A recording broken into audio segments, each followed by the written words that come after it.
Familiar with Chris. With Chris, we would in fact not be here today. He was one of the founders of Semiofest and the Semiotic Thinking Group on LinkedIn. He's a passionate curator of the Semiofest brand. He also heads up Creative Semiotics, a UK-based consultancy, and he's a musician, poet, hip-hop, nut, you name it. So his paper is entitled S.E.M.I.O.T.I.C.S, Animated Expression in Creative Semiotics. Take it away, Chris.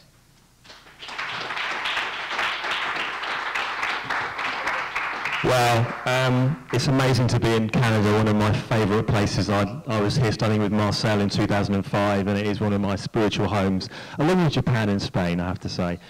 But it's great to be here, and essentially I'm here to talk, let me just grab this mic, sorry. I'm here to talk about an animated experiment in creative semiotics. Essentially, it's an experiment I've embarked on for the last couple of years, and I think it's something I felt needed doing. It's a kind of a mad idea, but essentially the idea is to work with a motion graphics designer called S.E.M.I.O.T.I.C.S to create an animated film. Unfortunately, Santi can't be here today with us, but he generously recorded a brief video, which I'll hopefully have time to play a bit later. We're going to be watching quite a few videos today, so hopefully that's your bag rather than text. But first of all, I want to just cover off what I understand by animation. I'm going to put this down, actually, it doesn't quite work. I'm going to cover off what I understand by animation by playing you this film, which hopefully will work.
Okay, you're going to hate me for that, but I'm going to have to move on from that. But give you the idea of what animation is. Now, essentially, animation is, actually going to flip back. Animation is a combination of graphic design, filmmaking, digital technology, animated effects, kinetic typography. But it's ultimately, from the semiotic perspective, it's sort of a symbolic manipulation. And I'm going to invite you to think of it as a quintessential semiotic medium, and that's what I'll be talking to you about today. Just a couple of things, context of usage. So motion graphics and animation, I call it that because I'm honestly not sure of where the distinction lies. This has been a big learning process for me working with Santi. But essentially, in terms of usage, it's most popularly used, I believe, and I see it in kind of cartoons and animation, filmic title sequences, channel ident, stings, brand communication, particularly maybe the science bit in pharmaceutical or cosmetic or personal care, where there's a kind of active ingredient, often used motion graphics, and in institutional information, often if a government or a municipality wants to make something more palatable, they will create some kind of cartoonish motion graphic sequence. And the other thing, which you may not think so much of, is actually Olympic Games opening ceremonies, which I've written a paper on, where I think the authority of the organising committee is conveyed by the ability to manipulate large numbers of people and create the Olympic rings. That's all symbolic in communication. So what is the semiotic work that this does? And that's on the right. So basically, I believe that symbolization is a big part of motion graphics. So it allows a lot of information to be made more engaging. And just like Master Danesi was talking about a maths formula being an extreme condensation of information, there's compression. as I've said, to kind of pack a lot of information into a relatively condensed period of time as a result of fast sequences. Also, simultaneous multimodal mediums being used, including sound, including text, including real cinematographic imagery as well as symbolism. There's morphology, so motion graphics allows for the articulation and process of operations. And there's universalization as well, where it makes it very open to a large number of people rather than for a narrow amount. Neutralization, so I think it's also, yeah, about disarming things, evoking affection in a way other techniques would not. And I do think at best it has rhetorical force. And as Paul Manning said, you know, animation is the projection of properties of living beings into the domain of inanimate objects. Playful metaphorical explorations, and that's what I've intended to do with the films. Just to say, it's not the first time I've dabbled in films. Before, when I was working for Flamingo, we had a film made around yield. Didn't get approved by the board, but it was basically about having the word yield on different signs in order to show the power of semiotics. I've also made a couple of films for the website, my Creative Semiotics website. You can still see on that was a bit of a bad hair day.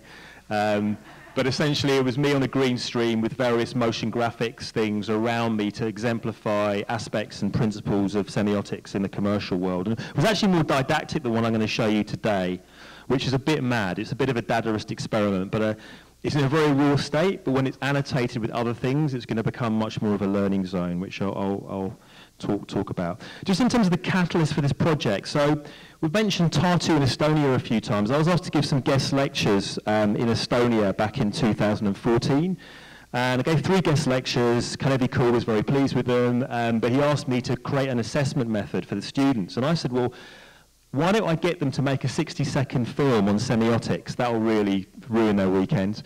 So 2 weekends later, I got 15 entries, and the winning entries by a woman, South African girl called Ingrid Lazar, which was far and away the best, which I'm going to show you now. And basically, when I saw this, I thought, okay, if I'm giving them the task of doing this, I should, maybe not in 60 seconds, but make a film about semiotics. So I'm going to show you this film. Hi, I'm Ingrid, and this is What is Semiotics in 60 Seconds. Semiotics is what brought me to Tartu University. I wanted to theorize visual communication. I wanted to know why some visual solutions work better than others, which led me to ask how visual communication manages to function at all. And so I came to the age-old questions of meaning and interpretation that are addressed in semiotics. It's an everyday occurrence to ask what something means, but semiotics wants to find out more. If we take a sign as something that stands to somebody for something in some respect or capacity, we can see that we need to ask for whom a sign means, about what a sign means and in what manner it does so, and not least of all, how this stand-in function works in the first place. Here's a picture example. What does it mean? Perhaps hand, but it could also be stop or someone who is raising their hand to ask a question or take an oath. Pictures might manage to mean more naturally than language because they are said to have some resemblance to things in the real world. But pictorial depiction is also subject to many other factors. Meaning depends on combinations with other signs or sign systems. Meaning depends on context. Meaning depends on that somebody that is perceiving something as a sign and how they perceive all the other signs and contexts. And since that somebody probably wasn't raised by wolves, we are also concerned with how all the other somebodies are dealing with the same signs from their perspective. And even if someone were raised by wolves, that too would be significant because we'd have to teach them that we don't take oaths with our left hand. Gotcha. So I thought that was really clever, the use of context, the use of the detail about the left hand and someone basically perjuring themselves.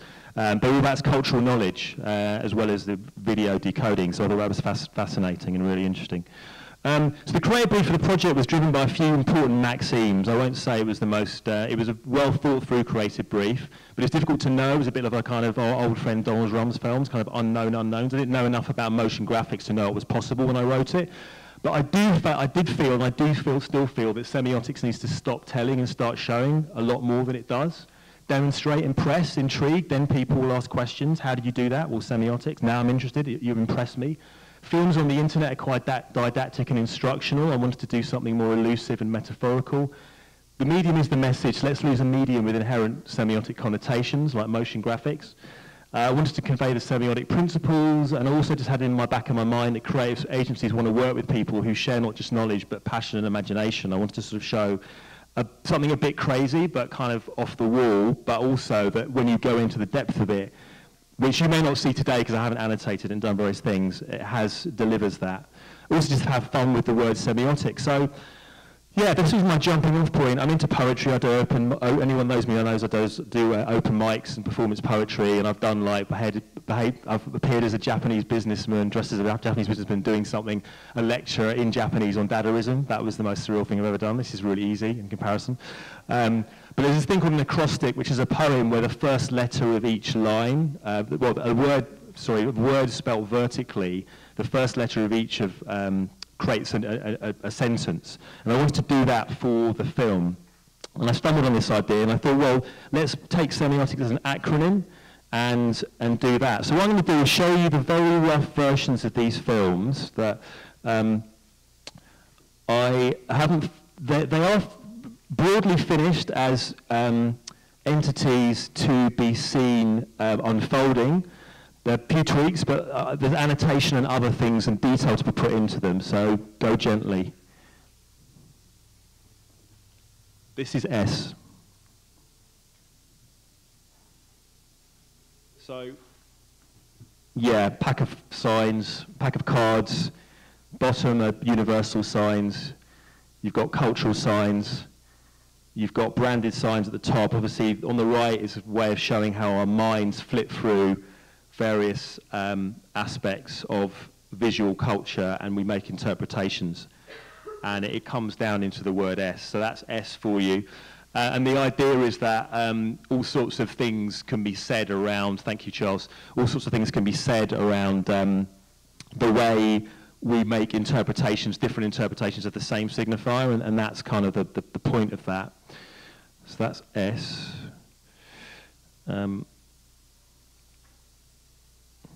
Okay. So E is the idea that our environment changes the way we feel, and we need to change our emotions, and in this case typography is representing our emotions, but it's also about the congruence for branding of how we actually need to make, you know, Art Nouveau goes with a certain type of background, 1970s fonts go with a certain type of background. You know, this evokes the circus. So it's kind of about understanding how aesthetic choices matter if you're trying to create coherence. Someone actually alluded to this a bit earlier in Semiofest about meaning and how difficult it is to grab. So, you know, this starts with a kind of a rather nervous morsel of meaning all alone. We don't really know what it means, and yeah, well, I'll just play it.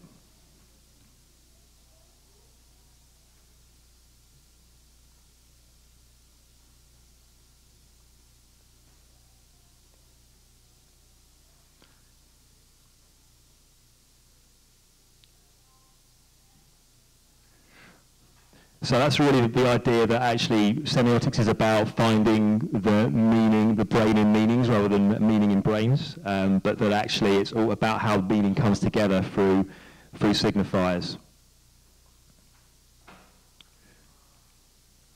Okay. Oops, I'm just going to put this thing. This is taking the notion of a train of thought. I would also say that all of these are primarily they're about the mind of the semiotician and about how I approach things and the craft skills, the way I think about things, the different ways in which semiotics comes to play. So one is you're interpreting something, but then at a certain point you think, a number of hypotheses, and you kind of play around with them and they come into one. And sometimes if you're looking at a piece of art, or something that is indeterminate, there is no one interpretation. You just have to be happy with multiple interpretations. This is, as I say, it's a combination of 2 and 3D graphics. O is not done yet. O is going to be mad. It's basically deconstructing a Barbara Hepworth painting. It's kind of an ode to 2 of my favourite female artists, Barbara Hepworth. This is my kind of Justin Trudeau play, ladies, okay? Barbara Hepworth and Georgia O'Keeffe. So the O is deconstructing. It's a way of playing out in motion graphics, the decoding process. We see a piece of art, our minds, that's the joy of it. It's the bliss of interpretation, as Roland Barthes said. It's the pleasure of the text. That we flip through these interpretations. It's actually the joy of reading all this stuff that really makes us enjoy art. This is theory, a bit of a different take. The main idea is that theory is not a straitjacket, it's a probe, and it really, what it does is help us leave what I call planet obvious. And that's where theory is so useful. Theoria means to see, but McLuhan talked about theory as a probe, that you send it out there into the universe, and it comes back with things that, because ultimately theory is only useful if you learn something new that you wouldn't otherwise have learned. That's what I firmly believe around theory. Okay, hoping this will work. Wow. So this is insight. You could probably work out the reference here, the cultural reference. A couple of cultural references embedded into that. But the idea of going down the rabbit hole, if you're a semiotician, you've done this for any length of time, you know we go to some quite weird places in research. But there's no actual insight. We can't bring the rabbit out of the hat without going down that rabbit hole, so I see very much imagination and insight as kind of linked. So that's what that one is getting at. For any of you 1980s culture vultures, this one's for you.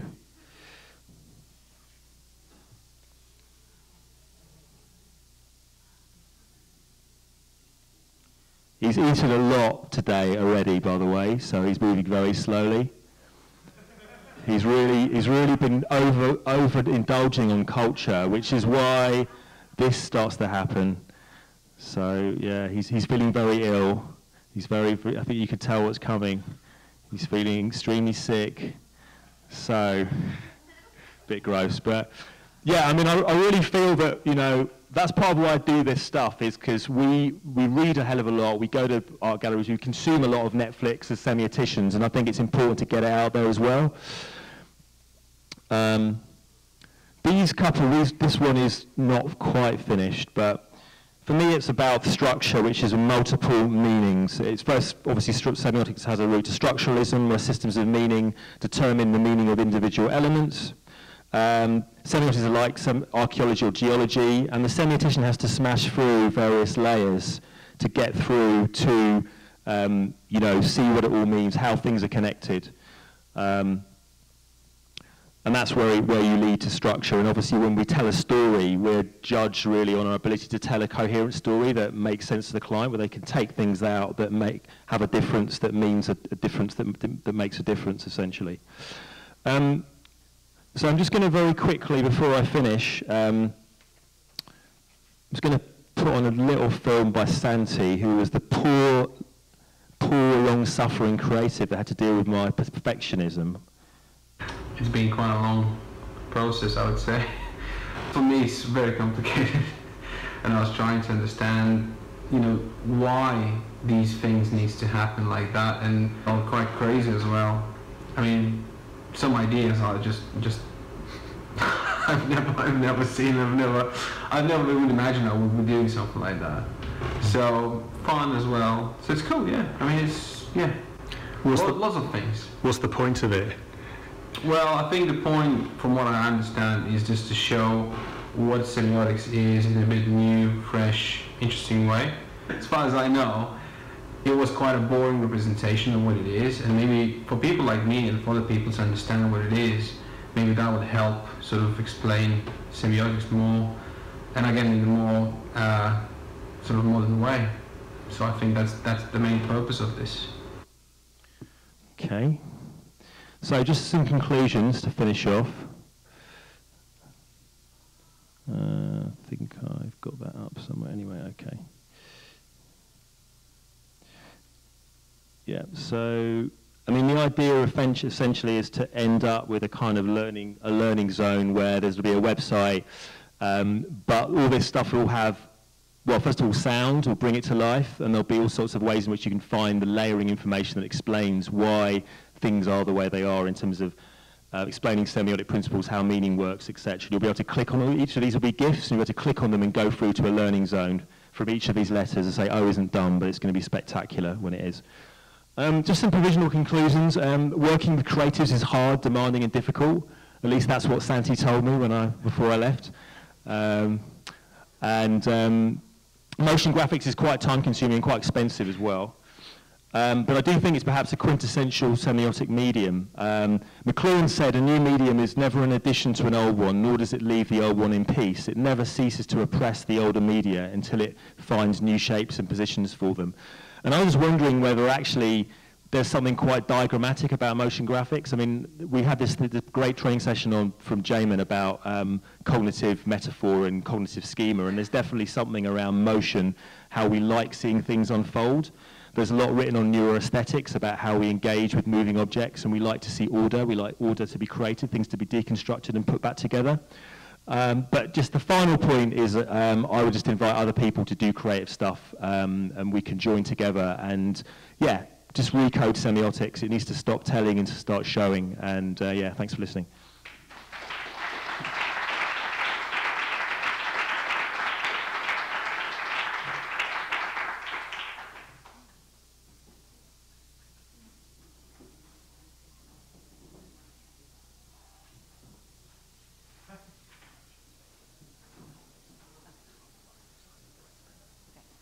All right, thanks very much, Chris. So I'll turn around because I'm not tall. So that was really great. Very cool to see how, first of all, the inner workings of Chris's mind, and then also just how it can be brought to life visually. And I'm sure Christian might have some thoughts about the soundtrack. So I think we're going to take a very quick break, and then we're going to have our keynote speaker. Oh, sorry, Malcolm is. Yeah. Yes. That's a good one. Excellent, excellent. It'll be good with the semiotones. So then we're going to have our keynote speaker, Laura Oswald, after the break. So let's really do 5 minutes.